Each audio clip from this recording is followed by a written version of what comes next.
Maria Merriweather walks to the funeral of her dear father with 2 pieces of flowers in her hand. After the priest finishes with his prayers, she drops the first flower on her father's grave and drops the second one on her mother's grave, which is right beside her father's own. She is left with just one close family, which is her maid, Miss Heliotrope.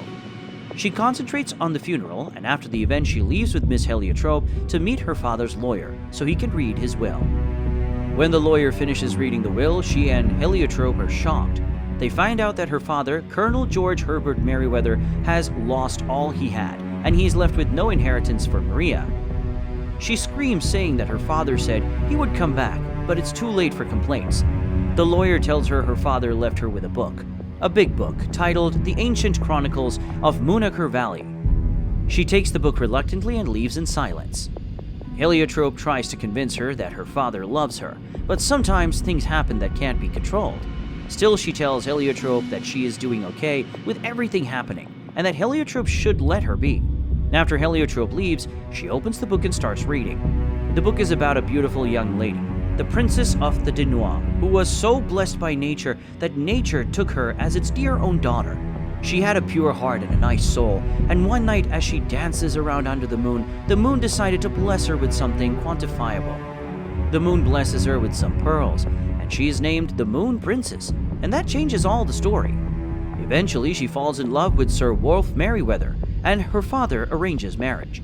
Her father celebrated the union by gifting her a black lion, which made her very excited, and her husband also gifts her a white unicorn. She gets the wedding of her dreams, and as a result, she also decides to reveal the gift she had gotten from the moon to the 2 families. She brings it out, telling them that the pearls see the innermost part of the human, and it can grant every wish a person has. History has it about how important and great these pearls are. Maria covers the book and sleeps.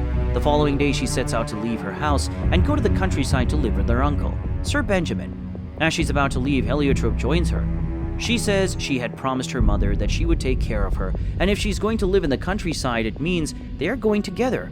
They both start the journey as they pass through the tattered roads.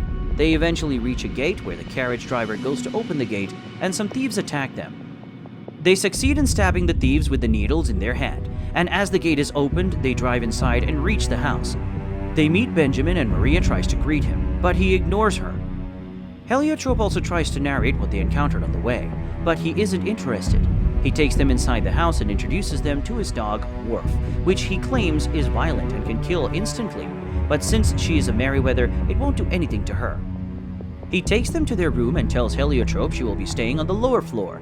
Maria contests that she wants to stay on the same floor with Heliotrope, but Benjamin tells her to see her room before she complains. He takes her to her room at the top of the house, which looks majestic, so she accepts the room happily. She looks around before sleeping, and the following day she wakes to take her snack before picking up her book and dressing. She goes downstairs to meet the family, but when Benjamin sees the book with her, and she tells him her father gave her, he collects the book, saying her father had no right to pass it on. She complains to Heliotrope, who comforts her that Benjamin may want to keep the book for her. As they eat, Heliotrope keeps making comments while Benjamin claims he wants to eat in silence. That causes an argument that makes Maria ask why Benjamin called noisemakers into his house when he knew he wanted silence. Benjamin says he accepted her because her stupid father died in debt, and she gets angry at Benjamin for making such a comment about her father. Benjamin insists that her father borrowed money instead of returning home to ask him for money because of her father's pride, which is why she is in that situation. He tells her she is a true Moonacre and must live in that house. After the meal, he takes her around the house, showing them where they should get to and the prohibited places. She asks her uncle about the bandits that attacked them outside the gate, and he tells her he doesn't want to talk about that, and that if she wants to safeguard herself, she should remain inside and don't go to the forest because that is where the Denois clan's bandits stay. She returns to here that night. As she sleeps, she sees the moon moving, and she also sees a weird horse. She wakes the following day and meets snacks and dresses in her room. That day, she sees the piano playing independently, and she goes to sit with it. Benjamin comes around and asks his servant to prepare the horse. He gives Maria a horse named Periwinkle, asking her to ride, even though Maria says she has never ridden a horse. He tells her she is a Merriweather and can always ride a horse. She gets closer to Periwinkle and she rides it. They tour the city. But as they are about to return home, she begs to stay a little bit, and Benjamin allows her on the condition that she won't get to the forest. She disobeys and goes to the forest, where she meets a trapped rabbit and attempts to release it. But some Dinois boys attack her, including a boy named Robin. Luckily, Worf comes around and chases them away, so she saves the rabbit and returns home. At home, Benjamin tells her the rabbit will be her responsibility and warns her again not to go to that forest. That night, she notices the moon and the horse finds food again. She complains to Benjamin that the house is weird and says she hasn't seen a kitchen before, but Benjamin walks away. Worf takes her to a door that she finds out is the kitchen, and she meets a man, Chef Scarlet. She asks him about the weird things happening, and he tells her where she can find the book in the library, so she should read it and find out what happened to the Moon Princess. She finds out that after the Moon Princess revealed the pearls, her father and husband fought for them, and she cursed the two families that they would be filled with pride and get destroyed on the 5,000th moon rise unless another Moon Princess breaks the curse. She disappeared that day with the pearls. Maria returns to Scarlet, wondering what could break the curse. Scarlet tells her that it is only the Moon Princess who can see the chariot, and since she can see it, she is the Moon Princess. She refuses to believe that, so she walks away from him. She tries to calculate how many moons they have had since the year the Moon Princess cursed them and sees they have just a moonrise left.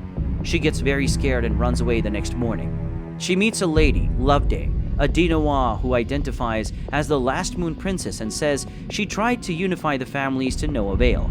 She tells her the box of pearls is with Dinois, while the key is with Merryweather. Maria takes the key to Robin's father, Coeur du Noir, who reveals that they never got the pearls and their ancestors only took an empty box, and he imprisons Maria. Maria successfully escapes from the prison the following day while outsmarting the guards. Coeur orders that they find her because he doesn't want Maria to break the curse, and he wants the Merryweathers to perish. Fortunately, Worf comes to lead Maria home. That night, Loveday visited Maria and she revealed that she was engaged to Benjamin, but when Benjamin found out she was a Dinois, he broke the engagement and sent her away. And she had also been trying to break the curse. That day, as Maria sees the portrait of the first Moon Princess, she sees her showing where the pearls are in the forest. She needs someone who knows the forest, and Scarlet tells her the only person who knows it well is Robbins, but she refuses because she feels he is proud. Scarlet reminds her that the curse placed on them is pride, and she must also drop it. She takes Periwinkle to the forest and traps Robin. She sends a letter to Loveday from Benjamin, and another to Benjamin, claiming it's from Loveday, and asks them to meet. After trapping Robin, she begs him to hear her out, and she releases him. He refuses to help her, but she reminds him they will all get destroyed at the moon rise that evening. He decides to help her and tries to take her to the tree.